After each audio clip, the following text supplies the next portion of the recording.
1954 kilogram ağramda zinandan arasında geçirler, tayinlik görüyor.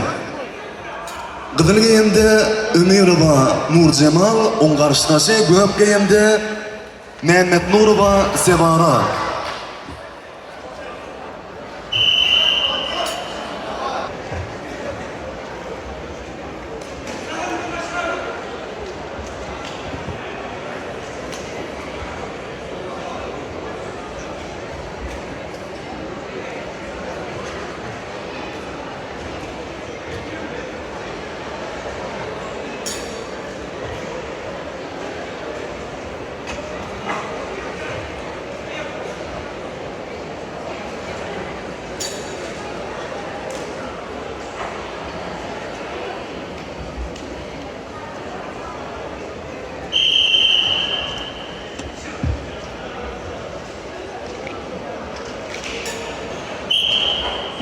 Elli kilogram ağrında iki turgönüm näer kol toponun turgönleri olup durýan. Haýsy turgön ýeňiş galansa ol Türkmenistanyň çempionu bolmagy başarar.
Yine de göğsünü diyalı 58 kilogram ağramda